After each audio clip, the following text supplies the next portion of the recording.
In your sleep, you let go of the lantern. The shutters open underneath of you, so the lantern drops down. You quickly lunge after it, as you do not want to lose it in this darkness. It not only helps you see more, but it also helps you deter dangers that are lurking in the darkness. Descending further down, you find yourself in a room with something dripping. It seems here in the lower levels water gathers and builds an indoor pool. Laying down your spear and lantern safely, you crawl towards some bubble fruit and pick them up. As you dip the bubble fruit into the water, you fall over and splash into the pool. This movement causes the monster kelp to show itself, but you are close to the edge and therefore safe. Time to eat the first two, you grab the third and want to submerge it again. It pops so strong it slips out of your hand towards the monster kelp, but you grab it fast as to not expose yourself to danger unnecessarily. Here comes the deciding moment. Very slowly come closer to the monster kelp, as it only reacts to movement. You are very carefully coming into range. A vision right beside you opens up and shows you just what might go wrong. But you quickly swim underneath it and reach the other side. Next room, another vision, same situation. Monster kelp, hasty slughead, caught and dragged away. You come very close to it, again with very slow and controlled movement. In the right moment, again, you dive underneath it and make it safely to the other side, where an observer is waiting for you on a tiny island-like strip of land. You swim there, and immediately you enter the tunnel and come out at another island. You head right this time, and swim carefully and slow again. In your vision, you see yet another repetition of the sight. Monster kelp that caught a slughead. It distracts you a little bit, and you hesitate. This was a very close call when you tried to pass it. You almost ended up a meal for this kelp as well. A second vision shows you that this would have been bad, as this monster kelp curls around its previous victim. But you survived, and with your light in hand you can continue.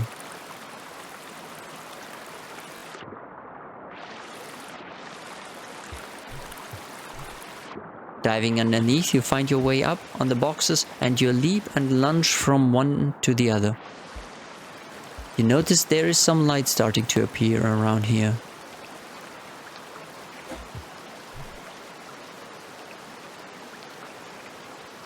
It slowly gets somewhat brighter.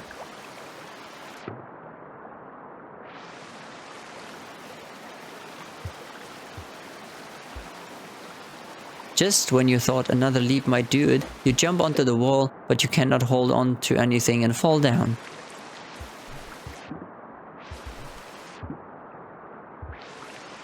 Maybe you need to prepare before you can ascend these higher blocks. Spotting a lot of spears down in the water, you recognize your task.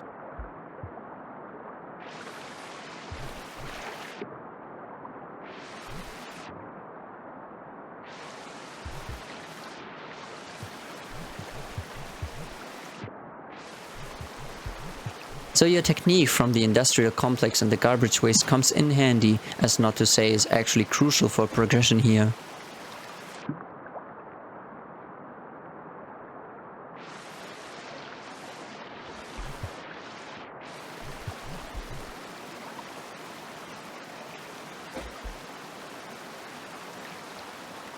Wall hopping is not a possibility since the walls are slightly too far apart in the back.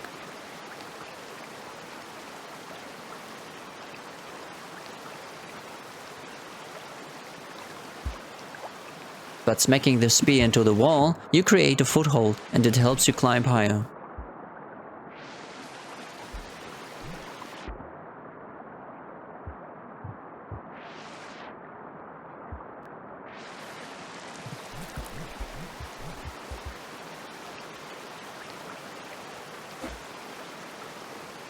Every other spear is just helping in creating a makeshift ladder.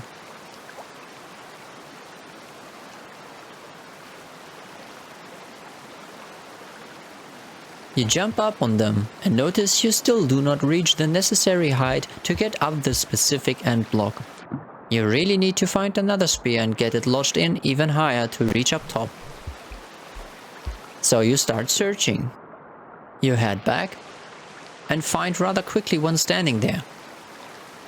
You grab it and immediately turn around to your task at hand.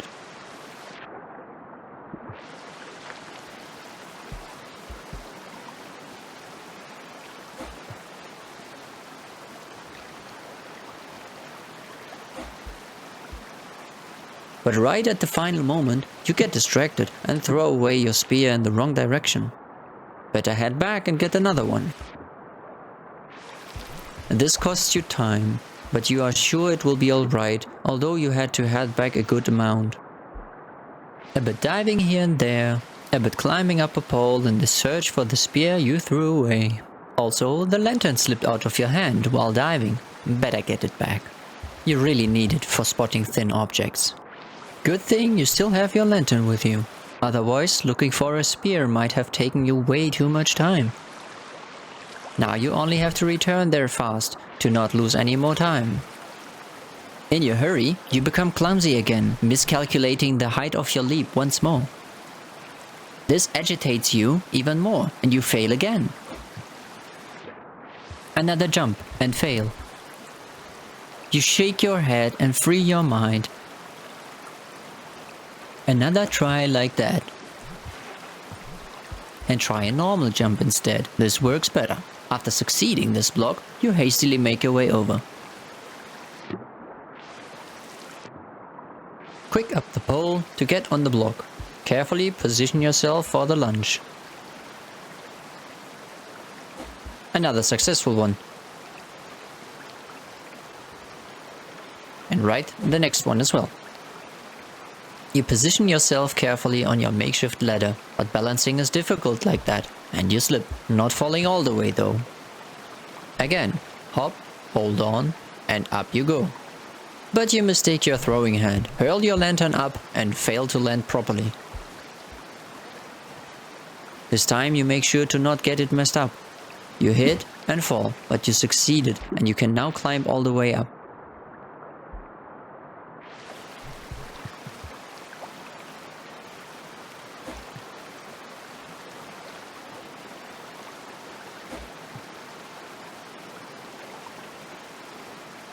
Your prize for this solution is another bubble fruit that you grab and quickly run along, as you do not know where the next shelter will be and you really need to hurry. But luckily, the next room provides you with one.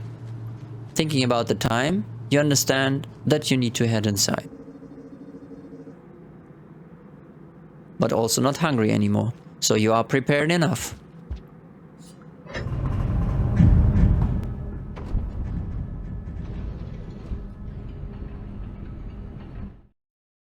You wake up and see the bubble fruit fall as the lantern did last time you hibernated. But the bubble fruit is not that important. Still, you catch it and crawl out of the shelter.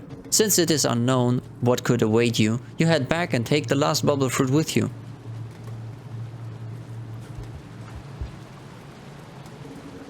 In form of nourishment, as you take them and dip them into water to eat them. It takes you a few tries to get down and up again to get them all, but with this you are certain you would not have to starve. You are sure, if there is water around, there is bubble fruit around. That makes sure you will survive somehow, because they are delicious, and you really could get by only by eating them, though their growth might be too slow compared to your appetite.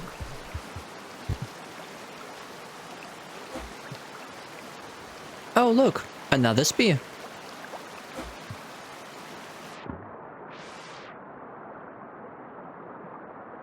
Wall jumps are still rather difficult when you are wet. This does not hold you back though. And Milo makes his way up again.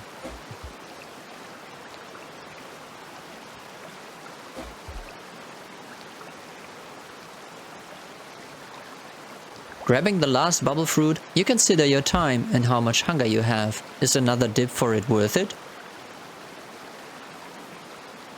Nah. So, now you decide to continue. With spear and lantern in hand, you jump from wall to wall to climb up this ornate structure. The distance of the walls make the wall jumps rather difficult, and holding on to struts with both hands filled with objects poses its own challenge.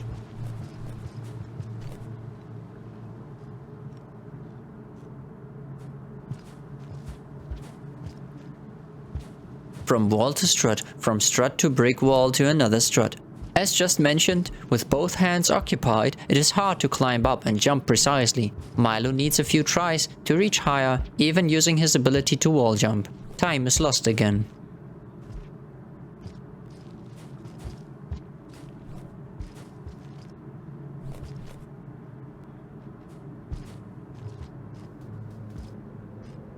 Another wide lunge that you almost failed, and you reach the next tunnel.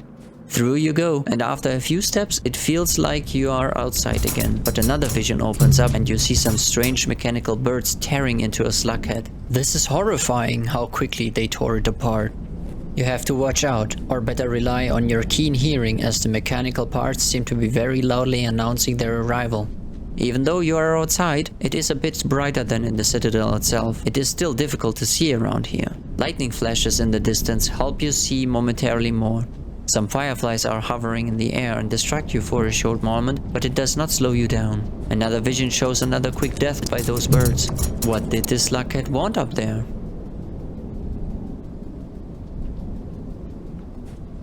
You continue and find a tunnel to head through, after which you move on and still prefer to take the slower, more safer route through narrow pathways underneath.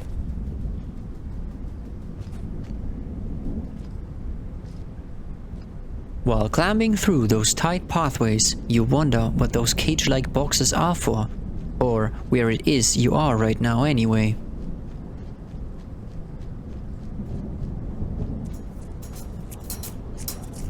And it paid off, when in the next moment some of the birds run past you.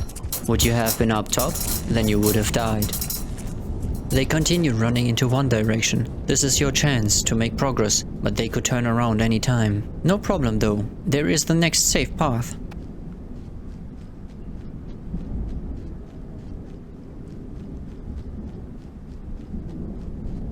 Sometimes there is more distance to cover, and you need to be bold and run for it.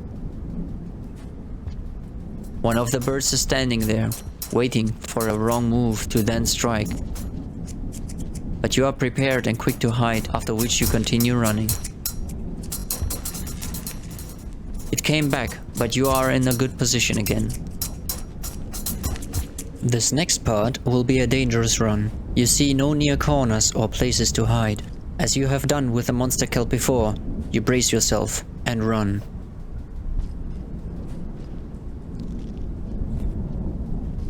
Narrow path after narrow path.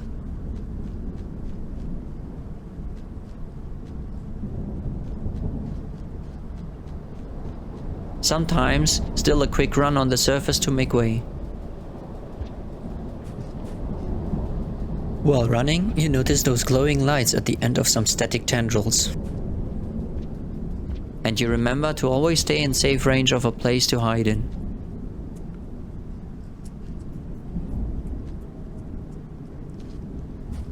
There is a tunnel you need to get to, but one of the birds stands guard there, and you need to distract it somehow. After witnessing the visions on the surface here about those birds, you are scared for a reason. You have never seen something like that, but this bird even managed to destroy a yellow observer. But at some point it just left on its own, and you use this chance to get in. Your run on the surface is risky, but it helps you progress quickly.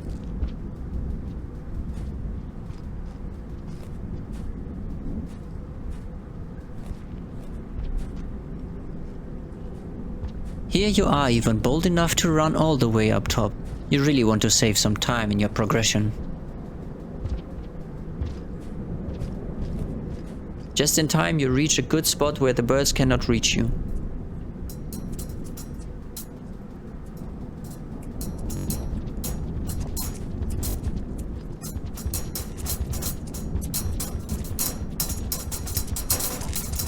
You climb up and see another flock of those birds waiting up top.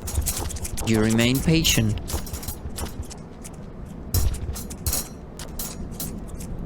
These birds are very fast, you understand. You would never be able to outrun them. And one of the birds notices your light and tries to grab it, but you are too far into the narrow path and it cannot reach you again. The other birds run away, but one is still waiting.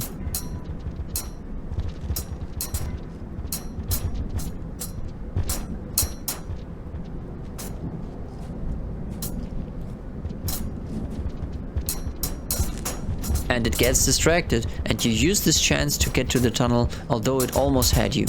Close call, Milo.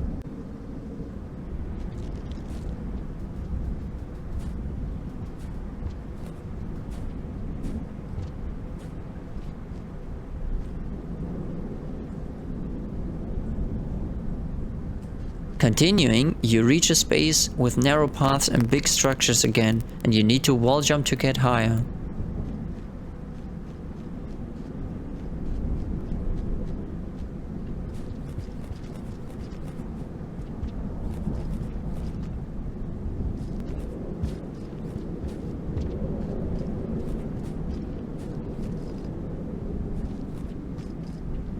A vision distracts you for a moment, as it shows you how a slughead was struck down by the pouring rain, and it could not escape in these pathways.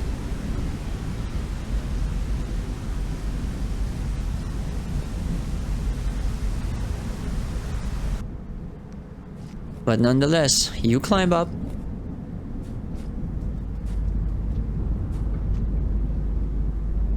and go to the next room, reaching the gate and leaving the shaded citadel, hoping the next area is brighter than this one. Milo has traveled a lot since the start of this journey. How far does he have to go to reach his family? Tune in next time to find out where his journey will lead him. Why not leave a like and a comment? This supports me, and if you haven't already, consider subscribing to not miss the next area in Milo's journey. Until then, we bid you farewell.